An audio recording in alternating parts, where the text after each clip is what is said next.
Welcome back to the program, Power to Unite with Elvira. Mapalad po tayo at andito pa rin po tayo sa Yangon, Myanmar kung saan po makakasama natin ang tatlong Burmese youth na walang iba kundi si Grace Lin Lin Nyein. Siya po ay isang English teacher sa isang foreign language. No? At the same time, si Juliette Jojo, siya naman po ay isa din teacher na nagtatrabaho sa Pyinya Sangae Institute of Education. At ang kasama po nila walang iba kundi si Mung. Siya po din ay isang teacher dito po sa Pyinya Sangae Institute of Education under Infant Jesus Mission as organized by the Infant Jesus Sister in collaboration with the Archdiocese of Yangon. Ano kayang pag-uusapan natin at anong meron sila in comparison with the Filipino youth? Siya po ang subaybayan ninyo sa pagbabalik ng Power to Unite with Elvira.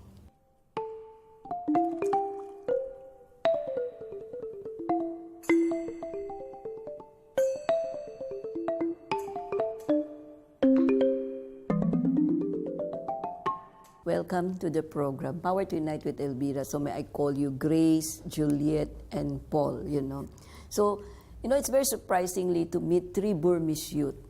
And I really am happy that you obliged. I know you're so busy even today, you canceled other appointments just to be able to share about your faith, And all of you are teachers.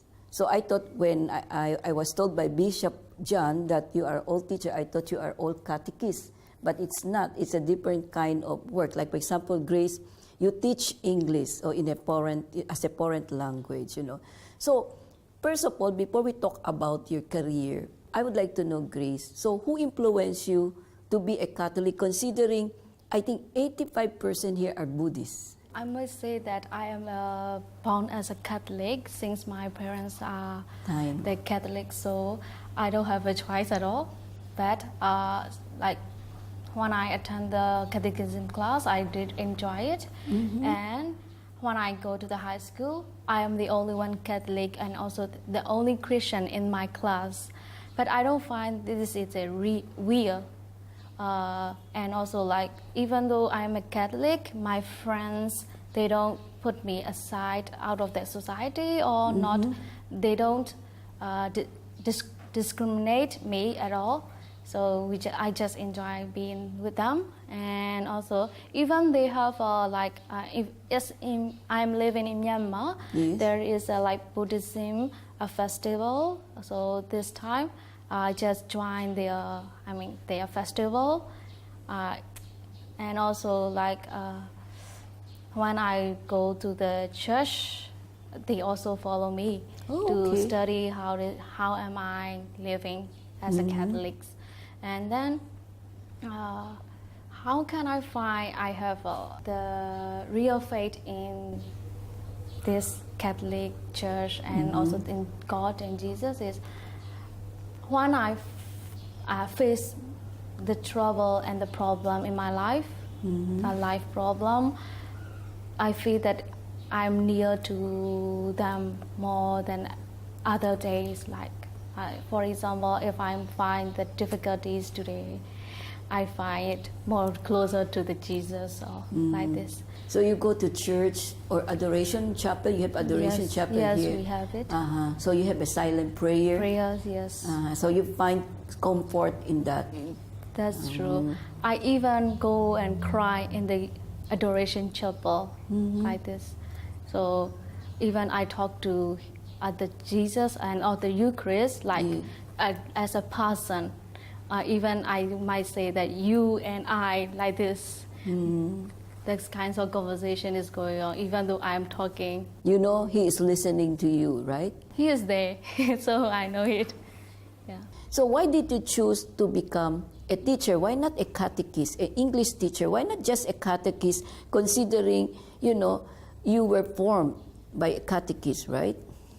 After I passed my matric exam, I joined my university. While I'm studying in the university, I also helping some of the congregation. They ran the Nan congregation. They ran small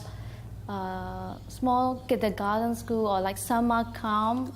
So at that time, I helping them and also since from that time, I have an interest to teach so English. that English. I see. So you're still involved with the Archdiocese of Yes, Yangon. somehow, Yes. yes. So aside from being a teacher, do you have any other organization in the church that you are active?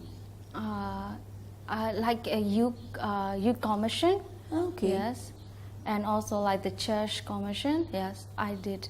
Don't you think you wish that you can do something like be a founder of the adorers at the Eucharistic Chapel? Don't you find that this might be your call? Even if you don't become a sister, maybe lead the youth who has problem, maybe especially the professional one, to go to the Adoration Chapel to pray, and find comfort. I never think about that before. Yes, but it might be my new way to call gather the people and especially the youth. Yes. Yes, to go together or maybe have adoring.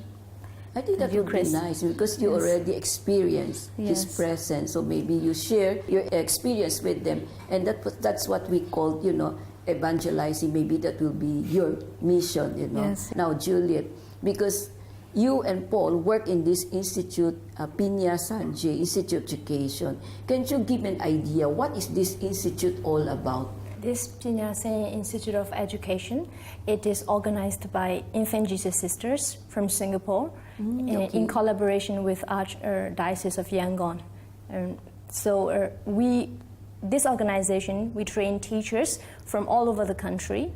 Teachers mean young people from all over the country, including Catholic, Christians, and other Buddhists or Muslim. So we train them for 2 years, and after that we will send the teachers into the rural areas all over the country again. But the rural areas, our target or our mission is to help the children, especially in the boarding house run by the priests and the sisters, to help them to get better education and also to develop not just intellectual but also their spirituality, also their emotional and their physical. So it's called holistic education. Okay. What is the difference with this institute with other government learning, let's say, Ministry of Education, when they also can do that? What is the difference? Is it when you train these young people, they only have to work in this institute?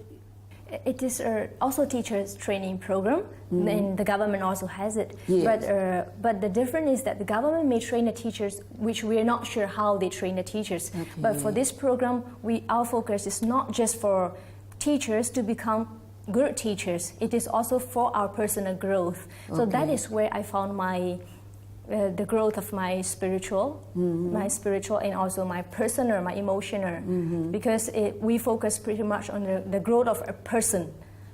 Yes. So when we train the teachers, we give them self-awareness sessions to be aware of themselves, and also we also have every morning we have half an hour meditation. So prayer. It is to develop our spirituality. We do have Bible sharings also. Because you mentioned that in this institute, it's composed of whether you're a Buddhist, Taoist, Hindus or Muslim. It's really a diverse group of religious belief, right? Then you said a while ago that every morning you have half an hour meditation, teaching them the Bible. Don't you think it's in conflict with the Buddhists and the Taoists, or let's say maybe with the Muslims? So how do you do that? Is it only the Catholic can do this way and the Buddhists are doing another way? So how can it be holistic when it's a diverse group? Yes, it is diverse group, but so far we have young people who are very open, and when we do meditation, we make sure that it is not very Catholic based, so that it is fair to every religion. So. It's good that you did not encounter, problems there. Yes. So when they were sent out after, having this kind of training, for how long? How many years? For 2 years. 3 years. So it's 2 quite years. a long. 2 years. Yes. It's quite a long time, and they have to stay there at the institute. No, we have their boarding houses for them. We have the hostels for their trainees. All these are paid for by the institute. Their scholarship is given for their tuition fees, but their the trainees are sent by the different organizations or the parishes. Okay. So the parishes sponsor for their accommodation and their food. Normally, how many, students do you have? We have so far maximum 25. So it's very limited number. So Yes. these are really chosen because of their, willingness to Yes. be trained. They have to be prepared physically, mentally, and spiritually to do what is expected of them, right? That is right, because this is a mission work.